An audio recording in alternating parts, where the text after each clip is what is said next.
Amigos ouvintes, eu estava em férias e voltei hoje, lendo nos jornais notícias do nosso governo.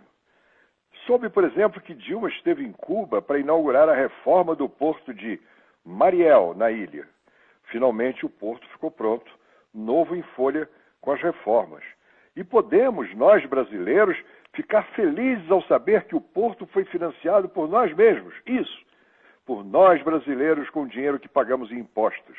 Mas temos de ficar felizes, porque foram gastos cerca de 700 milhões de reais para a turma dos velhos dirigentes cubanos, cada vez mais velhos.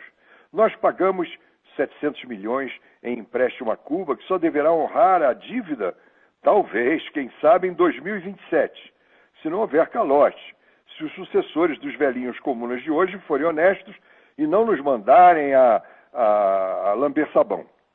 É espantoso sabermos que, em vez de usarem o dinheiro público para reformar nossos portos, paralisados pela estupidez estatizante e o oportunismo sindical que continua a prejudicá-los, apesar da difícil abertura a concessões que a Dilma autorizou, que, aliás, foi uma das poucas coisas modernas que ela praticou até hoje. Não.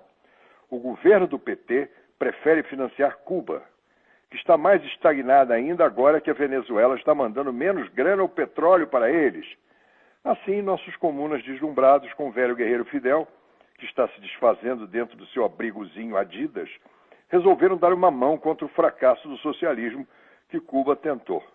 Para justificar esse gesto de generosidade com o dinheiro do povo brasileiro, o governo afirma que teremos vantagens até na construção de uma Zona Especial de Desenvolvimento, uma ZDE, em Cuba, desde que, claro, o nosso BNDES também o financie, com a pequena quantia de 290 milhões de reais, contra a opinião de todos os especialistas em exportação.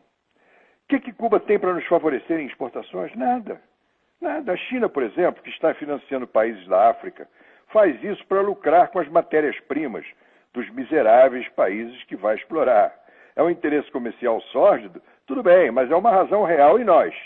Nada vamos lucrar, nada.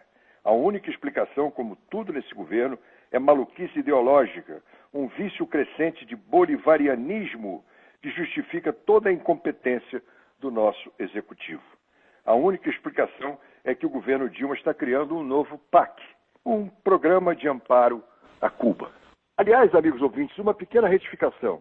Eu falei 700 milhões de reais, falei 290 milhões de reais. Não. São dólares, ou seja, mais do que o dobro. Mas fiquemos felizes, amigos ouvintes, porque nós brasileiros estamos ajudando a manutenção do socialismo decadente de Fidel Castro.